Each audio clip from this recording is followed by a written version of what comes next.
Okay, welcome to the Constraint Collective latest podcast. My great pleasure to have my friend and colleague Jonny Headrick on tonight.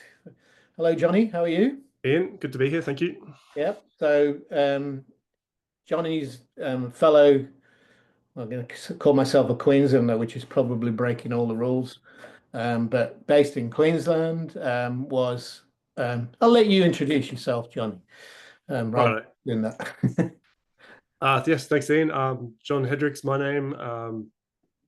PhD, former PhD student of Ian, which is going back, 10 years now? Yeah. So plus masters and things before that, but currently a lecturer and program director at Griffith University on the Gold Coast in Queensland also. Interested in all things skill acquisition, particularly around the sort of representative learning design, ecological dynamics. A lot of my work's been applied to junior developmental pathways, but also the interaction with the equipment. And I think we're going to speak a bit about the PhD with effective learning design as well, which comes into play. And more recently, been jumping into some weird and wonderful areas with surfing research. And Yep. I don't know if we're going to go into the biotensegrity, but We can certainly go into wherever you want, Jonny. we can try it. Yeah. But You yeah, can explain to everybody what biointegrity is, or whatever I you. thought that was your job. Okay. No. No. So, started off on the undergraduate degree. Yeah, I started off at QUT in Brisbane as well, doing a double degree in the human movement and physical education.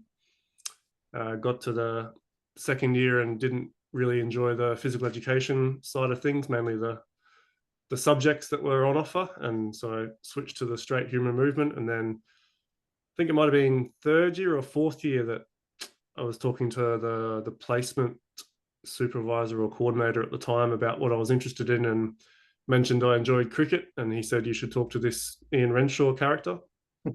And I think we had coffee not long after that, and yeah, developed into, I think, a summer research project to start with, the bat weight study, Oh, yeah. and then on into masters and beyond.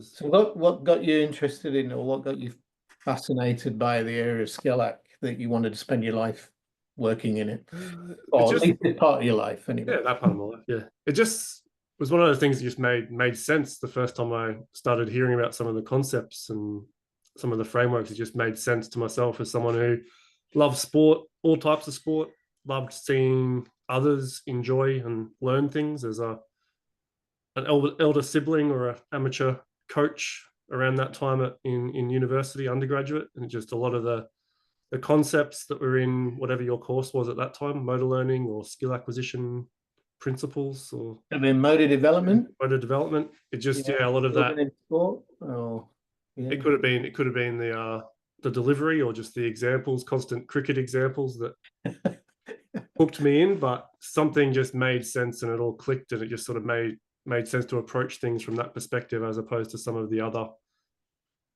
motor control Mm. and more traditional perspectives. Jonny, I've always tried not to make it all about cricket, so to find out I did was a bit of a worry, but that's So okay. we've exceeded the use of cricket already. Yeah. No, we haven't actually had anybody on who's cricket related yet. Apart from Alex, I guess, Alex Lasky a little bit. Yeah. But so that yeah, I remember that summer project. Yeah, Started, I don't know where it came from or whether we just sort of were interested in the ideas. I think there was another project going on looking at was it the vibration in the bat handle or something like that with Oh, yeah. is it James Croft? Yes. Yeah, James Croft was around at that Yeah, time, yeah. wasn't he? Yeah. And yeah, we just started discussing around the idea of affordances and perceptual attunement in terms of how we could potentially modify the characteristics or the pickup of the bat, and see how that might be perceived by the batters at the time, whether they could actually think they could hit something or perceive they could hit the ball as far as possible. And then we were able to also look at them from a kinematics perspective and compare their front foot drive and front foot defense using those same manipulated bats to see how it all lined up. And who did we do it with? Remind. They were the Grammar boys across the road. Yeah. So 15-year-olds? I think they were the 15s or 13s. Right. So the decent level junior cricketers. Yeah. So yeah, we looked at asking them to hold a bat while they were blindfolded, and we manipulated the bat configuration by adding some weights to different areas of the bat to sort of make it top heavy, bottom heavy, balanced, changing the moment of inertia. Asking them to perceive which couple they preferred to try and hit the ball as far as they possibly could with a straight drive. Yeah. Which was the sort of perceptual attunement part of it. So we were able to find that, yes, these young skilled players could actually perceive the different bats that offered them the best opportunity to achieve the task. Yeah, so we blindfolded them to make sure they couldn't pick their favorite make of bat. I think that was. I don't know if you remember, it was the same bat, and we just added the weight to it. It was a generic bat that was pretty sort of in the middle, if you like, and balanced, and then we added the little weights to the top and the bottom. I think we ended up with 5 or 6 different weight configurations. Right. Yeah. And perhaps expectantly, they all chose one of the lightest in terms of mass and one of the most balanced bats, which would suggest they knew what they were talking about. Yeah. And then when we asked them to hit the ball and we measured the kinematics, they had picked the right bat, and they're the one that they picked the right bat, and they also, even if they weren't using that chosen bat, they were able to, we saw some differences between the bat conditions, which showed they were able to adapt their technique, maybe not 100% as you'd expect, but they were able to adapt the technique to get the most out of that bat if they knew they had to be, they were going to not have as much time for the. Yeah. If I remember correctly, and you can correct me if I'm wrong, because you know what my memory is like, the fascinating bit for me was that they adjusted their technique to the bat. So the bat changed the technique, it adjusted the step length that they took. Yeah, 100%. With some of the heavier or less balanced bats or bottom heavy bats, they were taking shorter steps towards the ball. Whereas with some of the more balanced or the preferred bats, they were definitely taking that longer step and were able to sort of make up for it with the swing of the bat. Yeah. So for me, that was incredible that you can, rather than, instructing people about technique, you're not taking a big enough step, you're not swinging the bat through the ball, whatever. We can just change the bat and manipulate what comes out of it. We get that self-organization principle. I think that's a great finding, and this was just from a little few quick week project, a few weeks project. It was 4 or 5 sessions and some analysis after that, and it ended up being published, which was so we can put the links in to the show for that paper, which is a fantastic outcome for you, testament to your academic capability, I guess, right? A real sort of science. I had some help. I think Ross was involved in that one, yourself. Yeah. But it was. But you led it, matey. So that was my first foray into the research world. Yep. Yeah, so that goes. Yeah, and it was some interesting group around at that time, wasn't it? There was Ross Pinder in there. Yeah, like it came. Well, Ross was around. He was visiting from the UK at the time, I think, or doing some sort of part of his masters with you and Keith. Yeah. And then was Matt Dix around at that time? I think he was. I think he was visiting with Keith. Maybe a little bit later, Dan Greenwood and Sean Barris came through. Yep. Scotty Russell was around the place as well. It always was. Yeah. Scotty and I were 1 or 2 years apart going through undergrad. Yep. Yeah, yeah, good. Yeah, so some really good people around, Mm.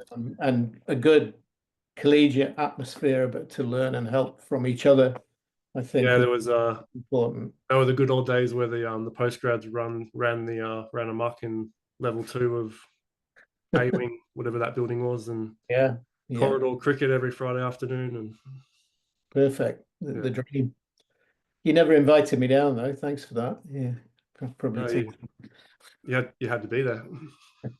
Yeah, true.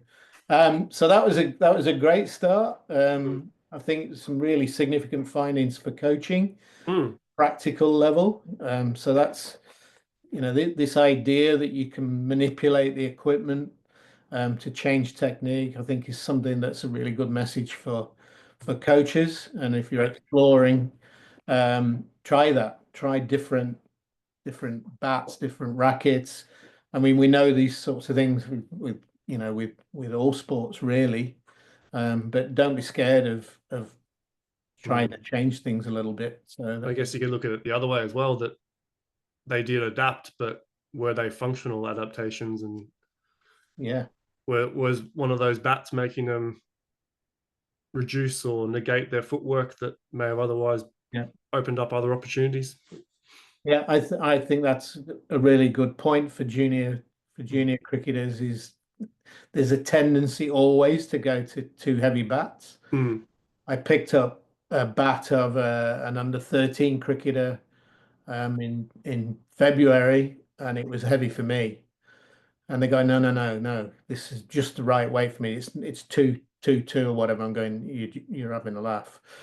And of course, he couldn't swing through the ball. He couldn't hit it. He even struggled with a pull shot, to be fair, Mm. because it was just too heavy for him to pick up. And we literally gave him two or three bats. Swing this one. Which one? Close your eye. I did the study with him, a live study. Close your eyes. Put that bat in your hand. Which one can you swing? Which one do you think you could hit it further with? This one. Ah, strangely, that's not your bat. That's one of your mate's bats. Mm. Which bat would you like to use now? Go back to my own, thanks. Well, as a famous coach, that you can lead ducks to water, but sometimes you can't make them drink. Or is it horses to I water? think it thinks horses are that one. Yeah. Yeah, it could be my ducks, but I had a lot of ducks in my career, but there we go. Oh, you said dogs or That's ducks? it, ducks. I'm on my own planet, don't worry. Um, so honors project, sorry, the Summer VRS scholarship. project, Yeah, and and then then masters. masters. Yeah, we had. I think you and Keith had a project lined up through Queensland Academy of Sport at that time, looking at decision making in team sports. So I showed some interest in that one, and we ended up looking at a football, soccer study, looking at how we could manipulate or change the location on the field, on the pitch, sort of proximity to goal, and how that change in environmental constraints or context could have an impact on the movements of the players and the intentions of the players in a 1v1. Um, we got Pedro Pesos involved. Yes, yeah, He came over and worked with myself and another master's student who was looking at a similar project in netball, Brooke. yeah. Kennedy, yeah. Yeah, yeah. I think she's a teacher now in Cairns or Okay. yeah. So yeah, we looked at some of the early days of sort of player tracking using the Tacto software that was a growing trend at the time, and spent a lot of time with Pedro working on that.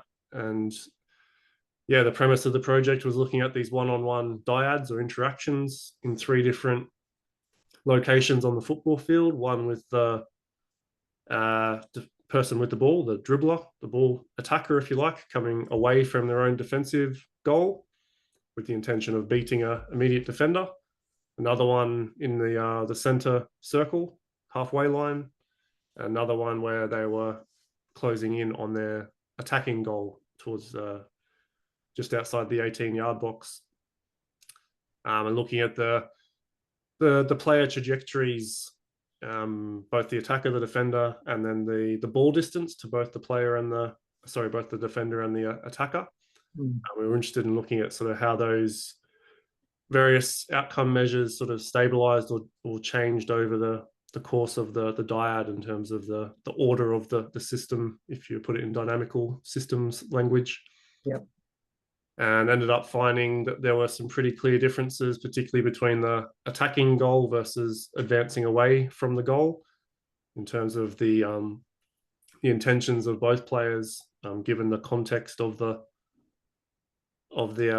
situation. More specifically, the coming away from goal, the player with the ball we found to be a bit more sort of conservative, because obviously if they lost possession of the ball, the consequences were quite dramatic, given that it was now more or less an open goal, aside from the goalkeeper.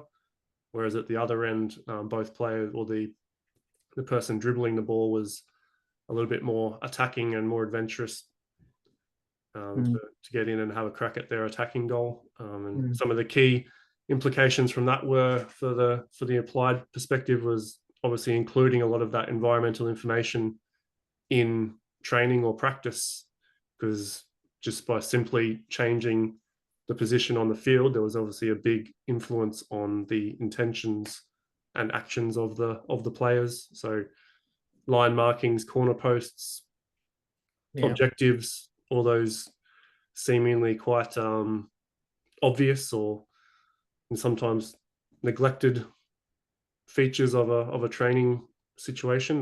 We obviously found them to be quite important, because they were effectively what dictated any of the differences in those three field positions. Yeah, I think that was a really significant finding, wasn't it? That context is everything. Obviously, your intentions change, and the markings give people reference points. Of where I took away from that was, often we've got sort of practice fields which have, a couple of little goals, cones is, touch lines, and nothing else in the middle at all. So you've no idea where you look. If you'd received the ball, you maybe, as a younger player, you've got no idea really where you are on the field. And I think I saw from my own experience when I was coaching younger players in football that the markings mean something. It gives you a target, for example, to aim at. Right? And it always goes back to when I was a kid, and my dad, who was a winger, used to say, if you get down the wing, aim at the penalty spot, pull it back to the penalty spot, which in football terms is almost that second 6-yard box where all the goals get scored from. So it makes sense. I didn't know he knew what he was talking about, but went with it. But then when I watched Matthew and his teams play when they were little, I'd see them dribble all down the wing and then pass it straight to the goalie. And it would really frustrate me. Pulling back to the penalty spot, there isn't one. There's no marking, no box or anything. So I think, there's a point there for administrators, and I know it becomes really problematic when we're playing. We adapt children's sport to play on adults' fields by throwing cones down and varying it out. I've always thought that more sport is played by juniors than adults. So when we're building new facilities, why don't we build children's fields, like almost small? You get the far more little games going on and appropriate sizes then, and then all that scaling around intensity. But the markings were really significant. And if I remember correctly, that if you were trying to dribble out from in front of your own goal, they knock the ball further away from them to try and get the ball behind the defender. Is that right, or am I dreaming that? That would, there was a more elaborate or more exaggerated ball to player distance in that condition.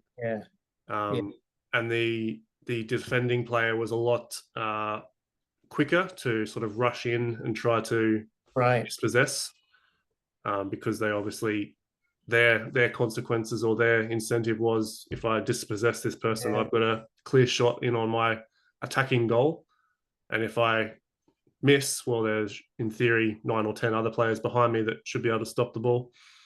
So therefore it's it's that co-adaptability, isn't it? That the intentions of one player changes the actions of the other, an interaction between the two. And it was quite simple, but it was quite a nice example of how the same, in inverted commas, task could just be put into three positions on the field. We gave them the same instructions in each part of the field, and it was purely given the location or the proximity to goal, as we coined it. Was Dom Orth there at the same time? Did he Dom was there. Dom was there. Yeah, he was doing his dribbling study down the wing, down the corridor, down the sideline. Yeah, he was looking at the what was it, the closing distance, the closing speed. So we wanted to look at wingers dribbling down the side, look at how far they put the ball in front of them per step. So that interpersonal, the between the step. So how many touches they took, and we manipulated. We had a no defender condition, so they just dribble down the wing and cross the ball in, and then we had a near defender condition where the defender was cutting across from infield to intercept them, on the diagonal, likely to be intercepted, and then we had one a far defender, so there was somebody there, but sort of always behind them chasing. And again, that found that the influence of the defender affected the way that they dribbled the ball. Probably people will go, well, of course it would. But then how do we practice dribbling? That's a real point, isn't it? Of how do we, as you were saying, that you'd want somebody chasing you down the sideline as opposed to having free reign to dribble down to the corner post and then hoik it back across. And I think this is the same sort of concept idea as in a sport like basketball, where you maybe break free on a fast break, you pick up the ball on the halfway line and you're dribbling to try and do a layup or a dunk or score it into the basket. But having somebody chasing you, I don't know, people have had that feeling where they've been playing and you're feeling as though somebody's behind you, getting closer and closer. And how does that impact you psychologically? But also in terms of how fast you go, how many bounce steps, can you keep your composure as you go? How distracted you are, whether you're suddenly looking over your shoulder. Yeah. Be like a rugby league or a rugby union player who gets an interception and he's running away to score, and you feel like you're treading water and somebody's catching you, and you got your head going, haven't you? So again, it has implications for practice. And if we're practicing dribbling to score, in that it'd be one-on-one with the goalkeeper as well in soccer, wouldn't it? But let's start off with having no defender there, if you like, and then we can adjust the position of a defender to be more threatening and more likely to get closer to you, and that you can scale that to certain levels then, so you learn to deal with that situation. I think that's a really important implication for learning design. You don't just dribble without context. Put context there. And those projects were sort of happening at the same time that Ross's PhD and Dan Greenwood's PhD were sort of starting, and Sean Barris, they're all starting to work in that representative learning design space. Yeah. So there was lots of work sort of headed in that direction. Yeah. And these were all great examples of why representative learning designers was an important concept, wasn't it? It's all the evidence was building in support of that argument. And with Ross, we did some bowling machine versus bowler versus video screen studies at the same time, which you were involved in, I think, as well. Collected many a cricket ball from the back of the nets. Yep. Even virtual cricket balls. Yeah. Throw them back. But yeah, so that was really nicely done. Again, that led to publications or a publication, and probably, I don't know, was Ross did he get to the end of his PhD just as you were finishing the masters, or I think he finished off officially when I was in Canberra at the AIS for that 6-month period. Yes. I think that's when it overlapped. Yeah. Well, that was an interesting. It was something that a lot of our guys will and girls were lucky enough to Mm. have the opportunity to do. So, tell us a little bit about how that Yeah. came about and what happened down there and who you worked with and So yeah, it was the skill acquisition scholar position down at the Institute of Sport in Canberra, and originally Brooke, who we mentioned before, filled the position, and then she had other commitments pop up for the second half of the year. So I was lucky enough to head down for the second half. And yeah, it was a great experience there to be on site, living on site, working with Adam Gorman and Rick Shuttleworth were there as the full-time yeah. skill act specialists at the time. So it was a great experience sort of working alongside them, following around, seeing what they got up to day to day, and then obviously engaging in some more meaningful projects of my own while I was there. Most of the time I spent was in basketball, a bit of swimming, a little bit of football, soccer as well. Mhm. But yeah, really seeing the contrast of approaches between Rick and Adam, Yeah. both great at what they do in their own right. There's just very different ways, and I learned a lot from both of them in terms of how they approach things. Mm. Um, and yeah, it Any was any special projects you remember being involved in, or any good, interesting? we had it was an interesting one. There was a project going on at the time where there was a big emphasis on free throw shooting and long range shooting in the basketball squads. Yeah. And there was a few projects there. I was sort of looking at increasing the sort of trajectory of the free throw or the 3-pointer to try and sort of maximize the size or the availability of the hoop as such, or the basket, that Adam was pretty heavily involved in. And there was another, I don't know where it originated because I sort of came onto it late in the piece, but looking at the use of flotation recovery as a method to try and with alongside sort of some immersive video Yeah. footage of what good free throws and 3-pointers should look like, and sort of combining the recovery alongside with the skill, or at least the awareness of the skill component, which was an interesting combination. I remember, I can't remember the book that I found when I was doing my master's in Edinburgh in the late 90s. And there's a bookshop on Princess Street where I used to go up on the train every week from out of Middlesbrough, Darlington, got to Edinburgh, and I stayed with now friend who's sadly died, Neville Cross, and I'd have to walk along Princess Street, if you know Edinburgh, and there was a bookshop in there that I used to always go in, and there was this, can't remember the name of the author, but it was maybe Morris.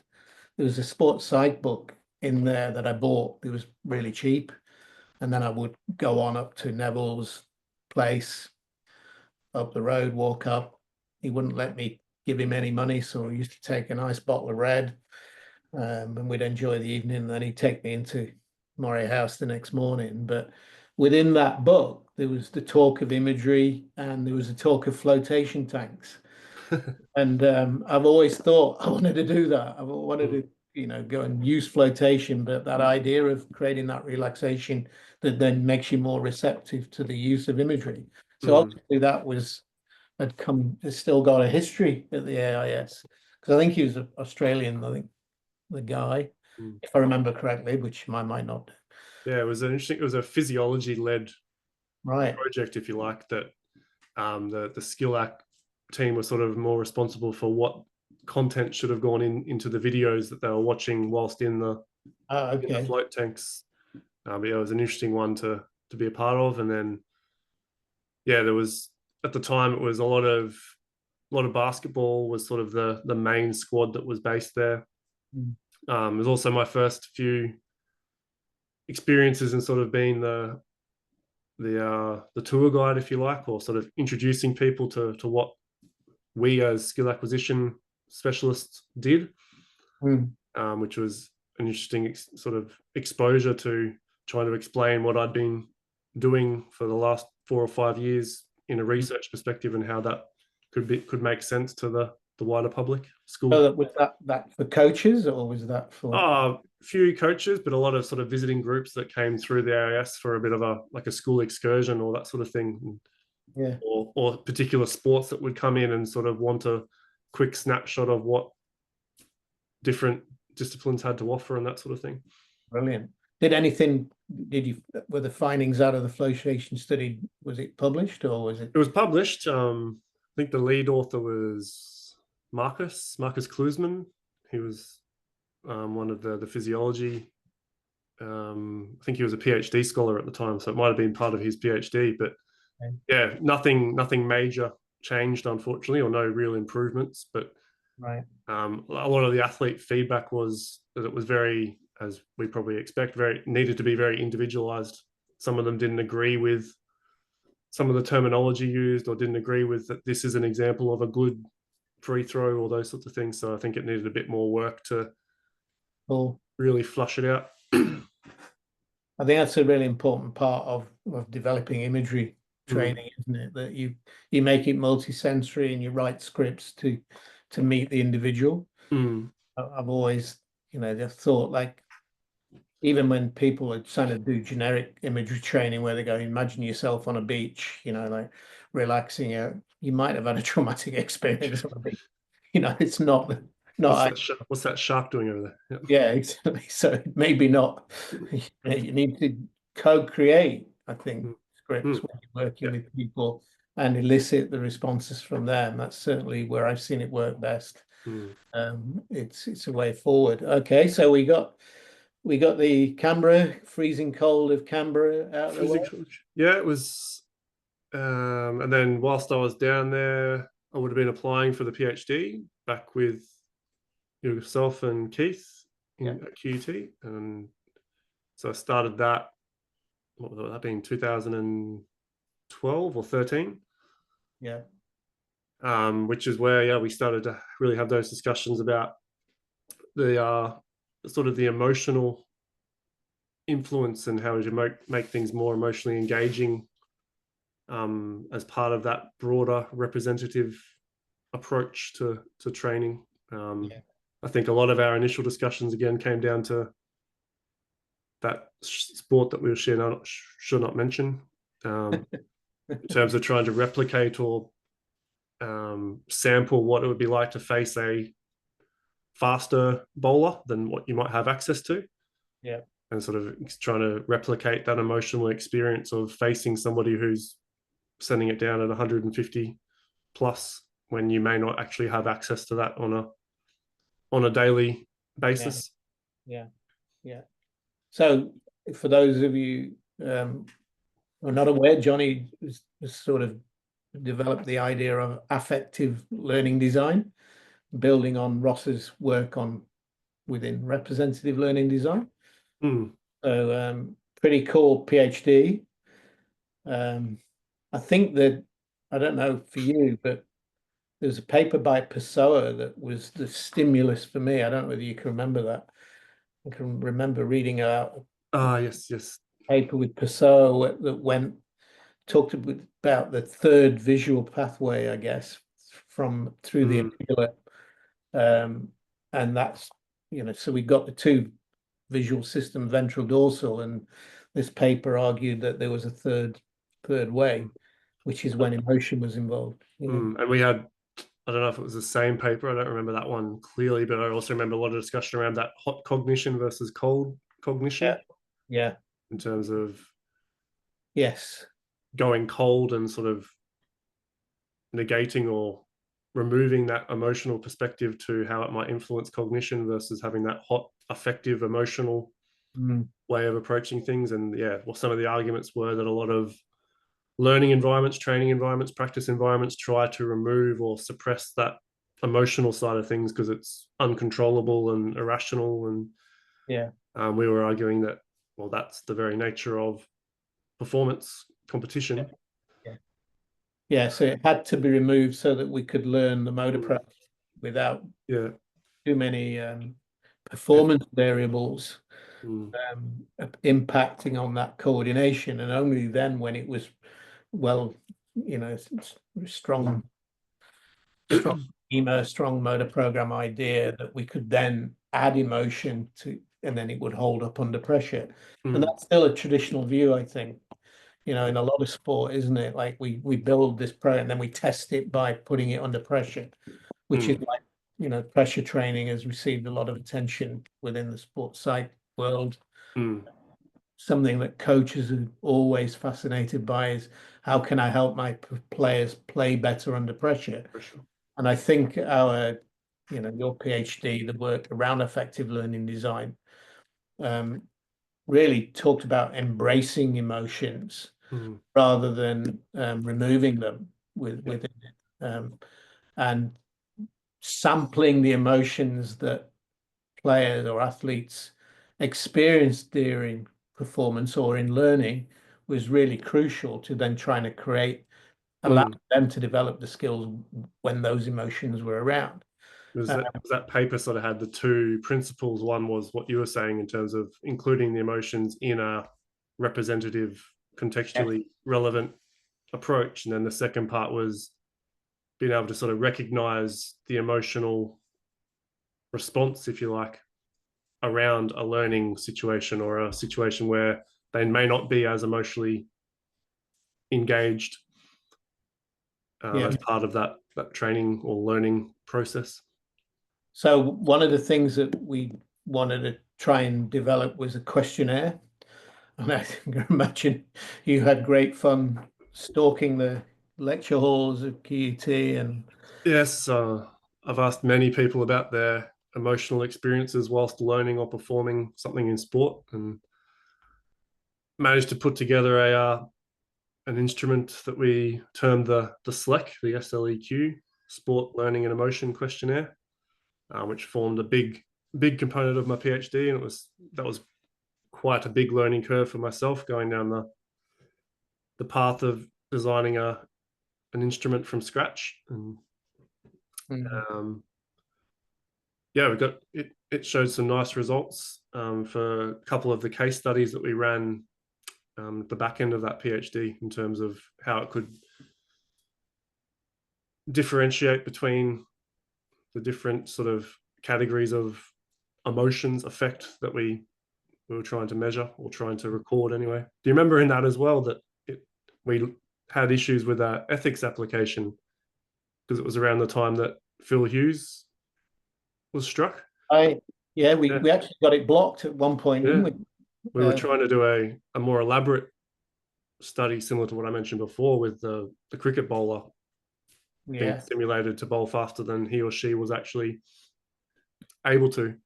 yeah, yeah. I do remember that. Yeah, crikey. We were implicated in Yeah, not being great. uh, I think that, I mean, a couple of really nice studies that we did. One was in cricket. One case was, study. case study. Another one we did with our students. It's like goal ball or end ball. N-ball, Yeah, N-ball design, where we manipulated scores, I think, if I remember yeah. right. Scores, bonus scores, penalty scores. Yeah. Yeah. Yeah, the cricket one was quite interesting in that we set up the study in the National Cricket Centre, down at Allen Border Oval. We put a young batter in there, under 19 Queensland player at the time, I believe, and brought one of the first grade bowlers from his club, and bowled at him a 10 over spell. We tried to simulate the start of a one-day game. So we put cones down we let the bowler set his own field, and put the cones down to replicate the field, and then just got him bowled. And what did we measure? Remind me what we measured. We were asking the batter his intentions Yeah. before each over, each of the 10 overs, then sort of his reflections on that after each over. We had him completing the SLEQ after each over. We had the PANAS in there as well as a sort of a bit of a cross check or a reference. Yeah. And we also had kinematics. We were looking at front foot movement and backlift height, I believe. Right. And then we also had a couple of scales looking at whether the batter perceived he'd won the over versus the bowler. Yeah. And his intentions about the perception of speed, basically as a check to see whether our manipulation of the pitch length was indeed simulating or sampling a quicker delivery. Yeah. So we measured how many runs he scored off the over. We made that a bit of a self report, and the umpire had some say in that as well, I believe. Where we thought the runs scored. Every 2 overs, we developed a table, hadn't we? We created the time from release to back contact, or from crease to crease. We measured the time interval that simulated particular speeds of bowling, and every 2 overs we brought him forward 50 centimeters, I think it was, to make him feel quicker, or actually shorten the time interval that was available. Sort of, represented sort of 5 km/h increases for each movement. I think it went from 120 km/h to up around 135, 140. I think something around about that. And the findings were fascinating. So I really like that scale that you developed of, did you win the over? Yep, that's a 5. Did you win the over? Yeah, probably. 4. Did you or the bowler win? Oh, could be either. 3. No, bowler won it. Possibly 2, and then the bowler definitely won it. It was a 1. So we had that really nice scale, I think. I think there was a nice point in over number 9, or after over number 9. 8 into 9. And I still talk through that one in my sports psych lectures at Griffith. But looking at how the batter noticed something had changed in terms of his movements at the crease. We noticed, obviously, from the kinematics that something had changed. His foot movements became more exaggerated. Performance the runs deteriorated, and the SLEQ, in terms of the anger and frustration, sort of went through the roof. And then the following over or 2, he made a plan that, yes, I need to change something and stay, I think he said, stay more still or stay at the crease or something like that. And he was able to, then went through and did that, even though the bowling got progressively faster. And the performance came back. So really interesting in that over, that anger was very high.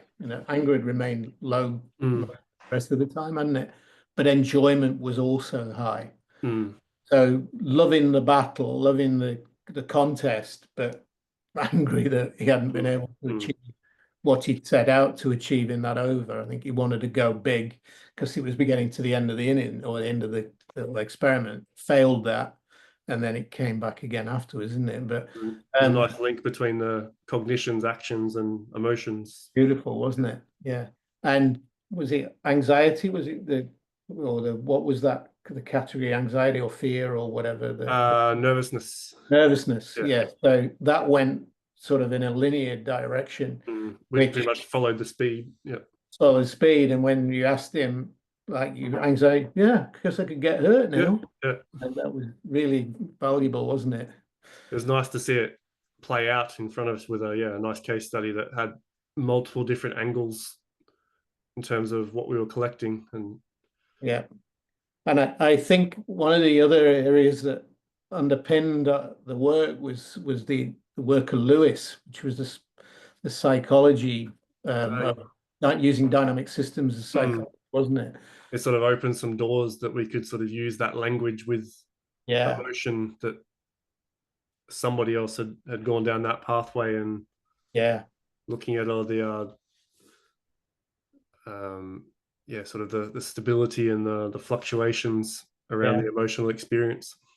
And that was lovely, wasn't it? That his work sort of highlighted that in an unstable phase where I always think we've gone from we know we can do it to I'm not sure if we can do it. If I can do it now, you're likely a marker of that instability or the change in coordination was an increase in emotion or an increase in the number of emotions and an increase in the intensity of those emotions. And I thought that was a really important point for coaches, is that if you see that, don't panic. It shows that they're becoming you're putting them into the challenge point area, I guess is one way of putting it. But don't necessarily back off from that. Don't be scared of the heightened emotion, and understand that negative emotions are not always negative, if that makes sense. I think, the Hanning stuff, like sometimes negative emotions are positive for people. They're just emotions, but don't panic. Support the learner through that. Shows they're engaged, they're invested, or it means something. There's some sort of consequence. There's some aboutness to what they're going through. Exactly. As opposed to sort of going through the motions and just repeating and repeating with no real investment. I think the Slack is a really useful tool. It was 16, I think it was 16 factors. 16 items, 4 factors. Items, yeah. 4 factors. Yeah. And it can be filled in 20 seconds, 30 seconds. Yeah, easy. Yeah. I think we just showed it him, didn't we? And we went 3, 4, 2, 6, 1, done. So it emerged from, because we identified that we obviously need to measure this emotion in learning somehow, and there was a few instruments around, such as the SEQ, the Sport Emotion Questionnaire, but it was specifically targeted towards competitive settings, as opposed to learning contexts. It has some overlap with the SEQ, but the SLEQ is learning specific and designed for in the moment rather than pre-competition or reflective later, isn't it? So it really fits nicely where you can design activities where there's a gap, where there's a natural pause. So like in a cricket sense, the gap between overs allowed us to go and quickly jump in while the bowler's, changing it, whatever, and allowed us to see that level of emotion. And I always thought if we do that sort of test, follow-up studies would look at, let's do a net session where there is just, your standard net session, and let's have a look at the emotions, every 6 balls in that.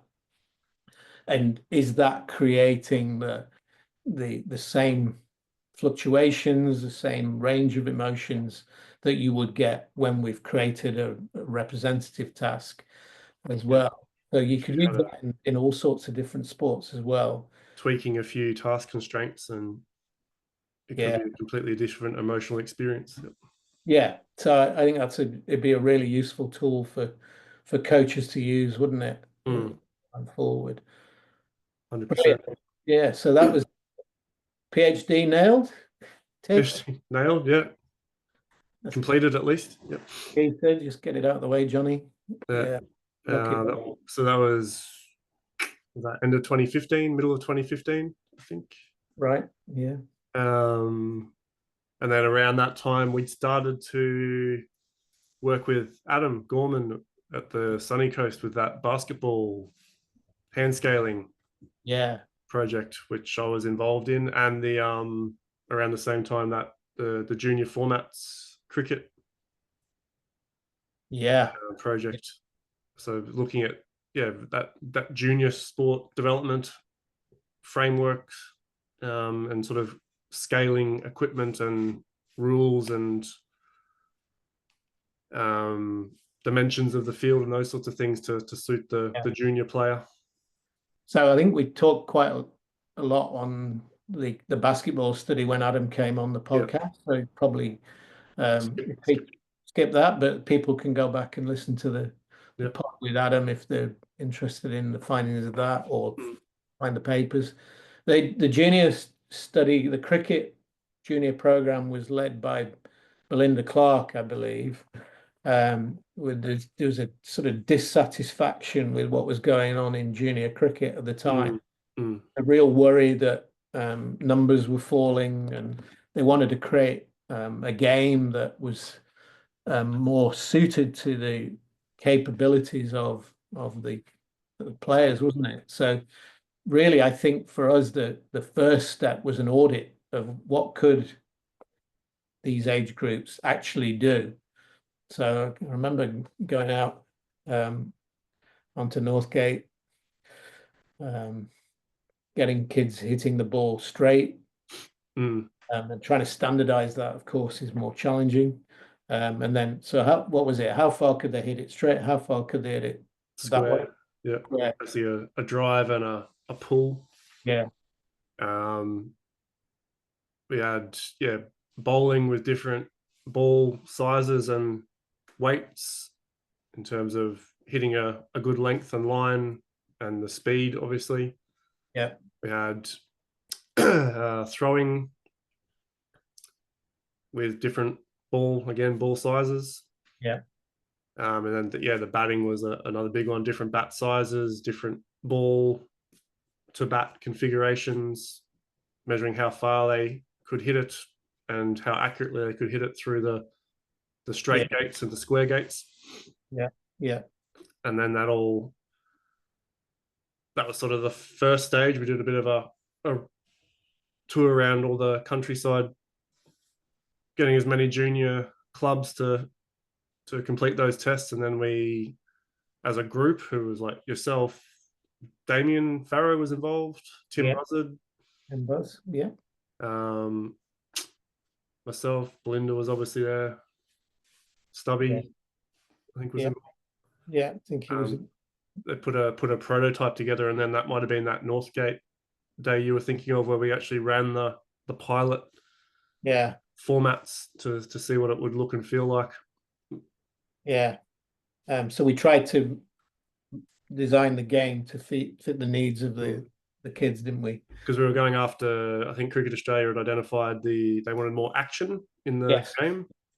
They wanted, in terms of like kids touching the ball, whether it be batting, bowling, fielding.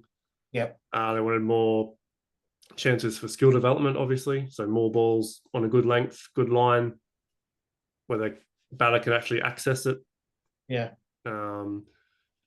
Less balls just dribbling through to the keeper or missing the pitch by meters. Yeah. So perhaps unsurprisingly, or you shorten the pitch, bowlers bowl more accurately, or young players bowl more accurately. And there was more sort of speed, if you like, on the ball, where if the batter did hit it, it was actually going to sort of ping off the bat a bit. So it actually, the benefit was not just for the bowling team. There was benefit for the batters that they got more balls to hit. But they also got, if I remember, there's more back foot shots, or there was more potential for the ball coming through properly, which may increase the range of skills that you were doing. The batter didn't have to make as much of the pace off the bat. Use the pace of the ball. And I can remember this causing all sorts of eruptions when it came out, and I had to go on. I was on the radio with all the shock jocks down in Melbourne, and of all the things that we developed, the one rule change that Cricket Australia brought in, I think the under eights, was you can't be out first ball or something, or you can't be out. I can't remember the exact rule, but that's the backyard games. The only thing that was picked up on by all this. Like, so we're softening the sport, isn't it? About learning to get out. And I can remember going on, going, these kids are 8. You know, like, what would you do in your own backyards? The rule changes are you can't get out first ball if you're not very good. If you're a superstar, yeah, you can do, but we can have that individualized rules and everything. But that was the one thing that we got drilled on national TV. I remember that was one of the first memories I have of some of those undergrad courses way back at QUT. Was we had an assignment on backyard rules for sport, and everyone was describing their backyard games, about all the bonus points you get for hitting neighbors' houses. And I remember you sending me yours. I think there you go. Somewhere in a file. It was pages of it. Yes, because there was one of our neighbors was an early adopter of having a printer at home, and they printed out all the rules that we hung on the fence that was to be referred to if there was any dispute. Yeah. So that's still something that we strongly believe in. We've written a whole lot about, not just in cricket, but around all the other sports as well. And the evidence is there. If we play longer, yeah. I mean, Juanita did a study early 2000s, I think, of the kids who would play professionally had played 3 times as much backyard cricket by the 15 as the ones who didn't make it. So there's more play, you get the freedom to play. You don't have to be formalized. There's also a problem with formalized cricket is that it can be very short learning. You know, when 70% of people are out inside 20 balls, there's not much learning going on. Whereas if you play backyard for 8 hours a day, then you get to hit a lot of balls. So that's a really, and same with playing all your different sports. The same with the findings with Carl Marshall in the creativity and rugby PhD that's just about to come to completion.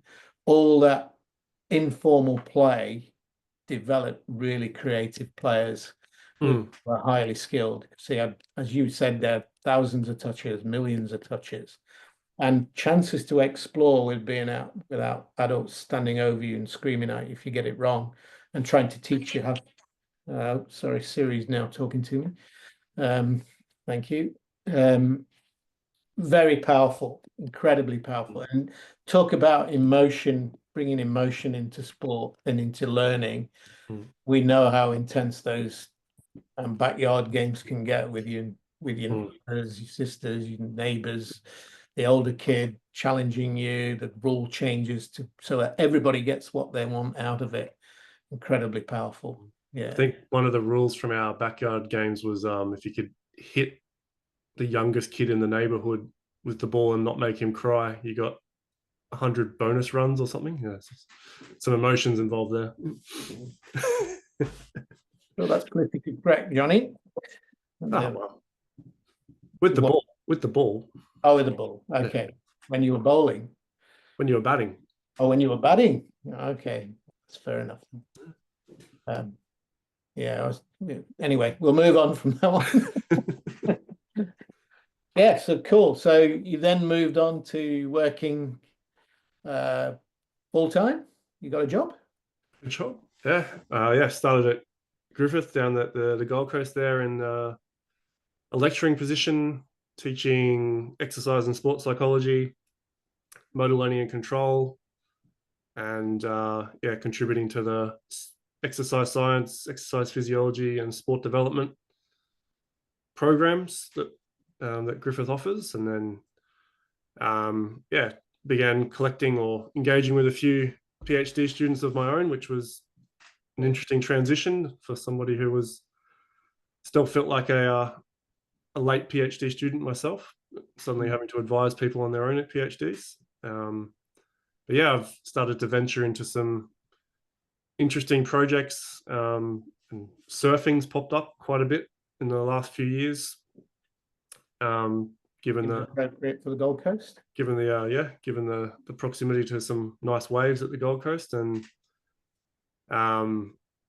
sort of it's a very much an untapped area in terms of sports science in general, but definitely Skillac.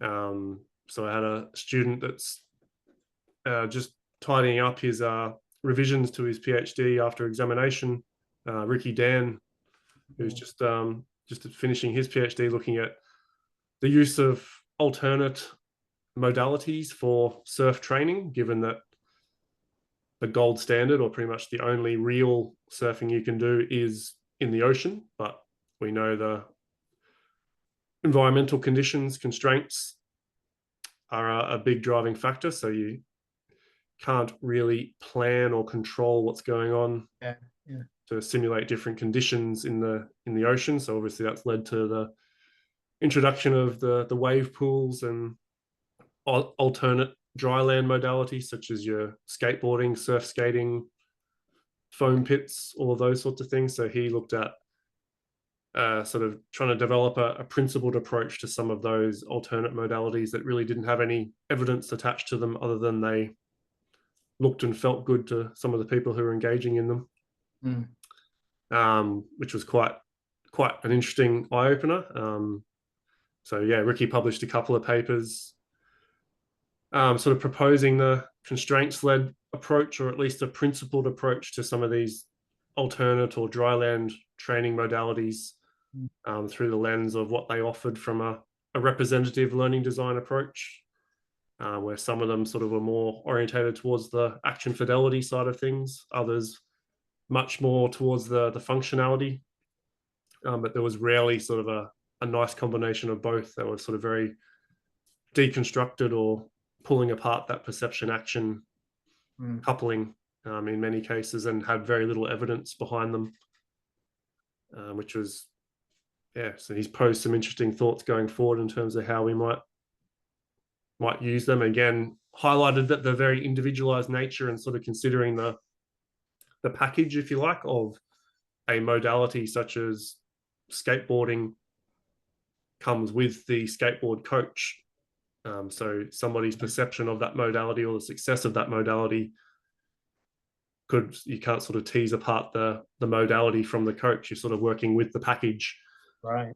Yeah. And yeah, sort of obviously proposing that the wave pools are the best option we have to sort of supplement or mimic the ocean itself. But again, they're very repetitive, very predictable, don't offer a lot of that extra information or opportunities for sort of exploration or creativity, because it's the same wave on repeat, basically. There's a lot of repetition after repetition. A lot of repetition after repetition. It's like you're sort of booking a time slot where the same wave is literally rolled out for however long it is, and there's some key things like picking up the information about the development of the wave, or and how missing. And anecdotally, a lot of the experts are looking at sort of what's come before them in terms of what the previous wave or the previous set looked like, and then what's happening way back out at the back of the swell that's coming in, not just the wave in front of them. So the wave is nested in other waves. Yeah. So it's sort of like nestedness in learning of affordances. Sitting on the surfboard, watching what's just flowed through towards the beach and how that's sort of unraveling, and then considering how that might give them some clues about what's coming in the next couple. Really important information that experts would need to learn. Yeah. To attune to and exploit. 100%. And then, yeah, so looking at, obviously the use of technology is becoming more and more intertwined with sports science. So looking at the role of VR and sort of how we can potentially use footage from certain breaks or certain locations as at least some way down the line of giving someone some experience in surfing a wave that they may not have access to, or conditions they may not have access to. But then the contrast of that is that they obviously don't get to 100% interact physically with that wave. So they might be able to pick up some of the key perceptual cues, but acting on those is a whole another story. If in your wave pool, if I don't know whether you've had this conversation with Ricky or not, in terms of a scale of, if 10 was the ocean and the waves, what would he give the wave pool, do you think? Or what would you give the wave pool? In what's the scale on? The scale of 1 to 10, like the representativeness. Yeah, scale. Oh, I don't think. I haven't asked him that question directly, but I would say he would be for action fidelity. So like the actions of actually surfing the wave, I think it would be up there pretty high. Right. But for the functionality, the actual perceiving of making the decision, I don't think it would be much over halfway. Right. In terms of the whole package, like you've obviously got that one wave in front of you, but the whole package of being in the ocean.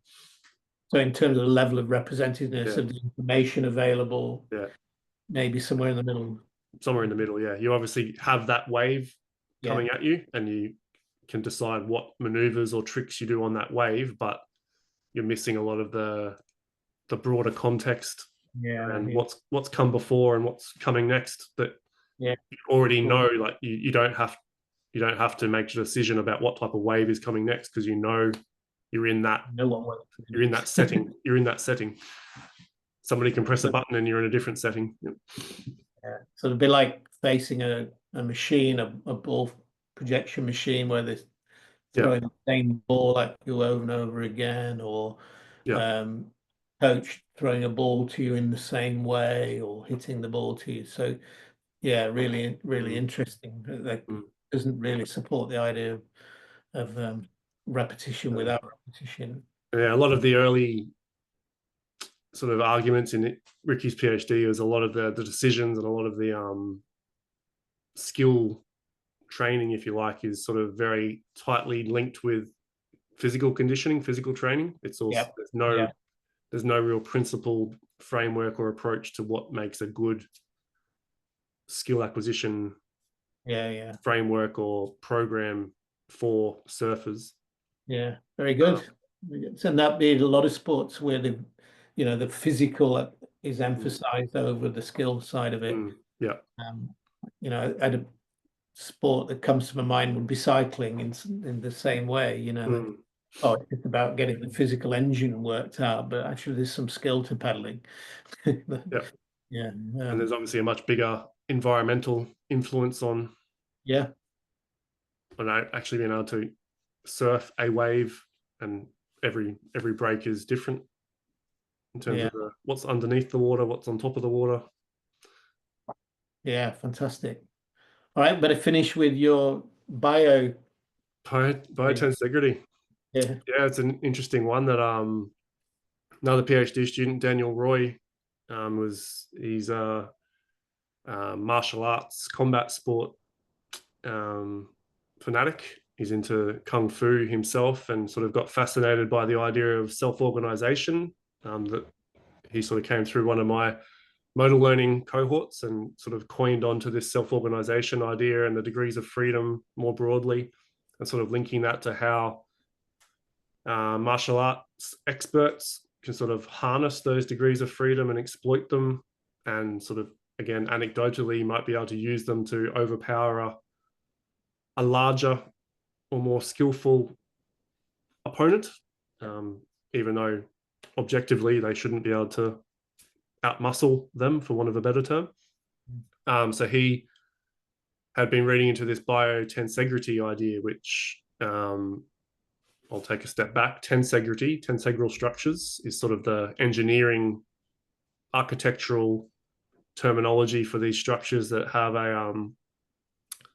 one of the good examples is the Kurilpa Bridge in Brisbane, across the Brisbane River. It's one of the, if not the biggest, one of the biggest tensegral structures in the world. It's basically looking at the wires and sort of rods being held together under tension, which forms the structure or the integrity of the bridge, right. as opposed to your traditional bridges that would have all the steel girders and uprights and those sorts of things. So that was then expanded to biotensegrity by a orthopedic surgeon I think it was the 80s. Right. So looking at the human body as a tensegral structure where the tensional elements would be sort of the connective tissue, muscles, those sorts of things, and then the compression structures would be the bones. So basically the bones are held together by this tensegral Yep. structure where everything's interconnected, which is that link to self-organization, degrees of freedom. So yeah, Dan, his first paper in his PhD was looking at sort of aligning that biotensegrity approach with ecological dynamics, in particular some of the dynamical systems perspectives, in terms of how a system maintains its structure without a sort of overarching hierarchical figure that says you must do this way, or we need to change this in a very systematic nature, and made some contrasts between such as a lever system being a novice performer versus a tensegral structure being an expert performer, in terms of being more efficient, more adaptable, more robust, and being able to adapt to that change without completely breaking down or destabilizing. Right. So that's been a very sort of heavy, theoretical, wordy start to the PhD, and then Dan's looking at sort of expanding that and working out how often, or if at all, some of the practitioners, coaches, athletes sort of align with that biotensegrity idea of approaching combat interactions. I'm sure that's going to be fascinating for a number of our listeners, and we have some big MMA guys and combat sports within our Patreon group. Good. I know that will attract their interest significantly. There's a paper out, and there's Dan's seeking some participants for a concept mapping type of study. So Okay, yeah.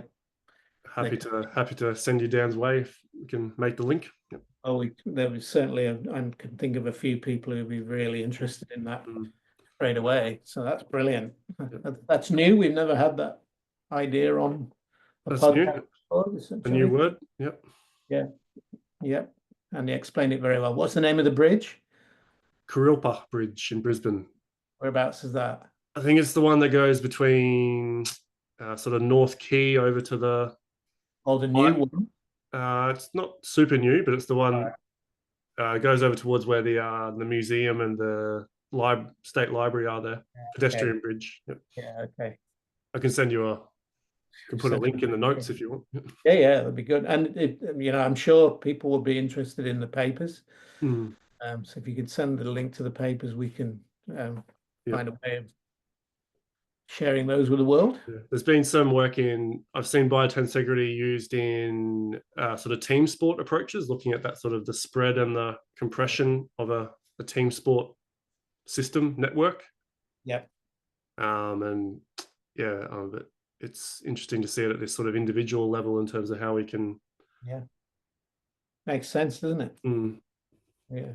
And it's interesting to see how some of the similar words or concepts are being used in completely different domains or disciplines. I suppose a bit like degeneracy versus redundancy, isn't it? Redundancy in engineering parlance and degeneracy by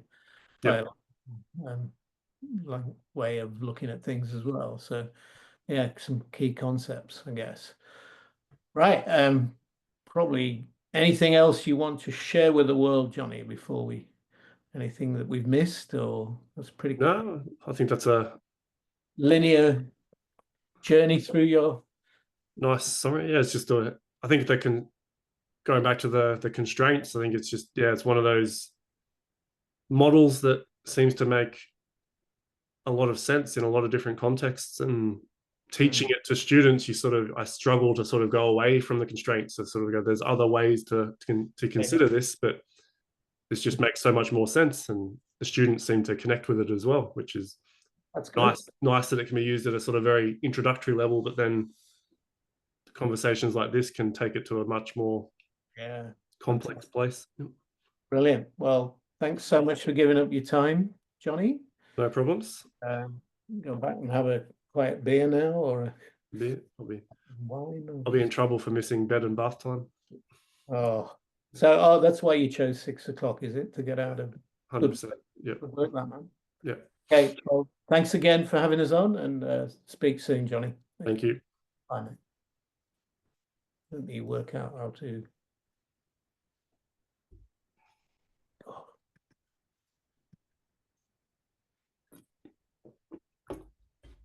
Every time I get near the recording button, it disappears.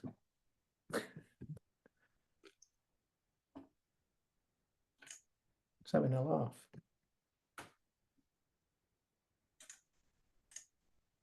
Can't get into the recording button.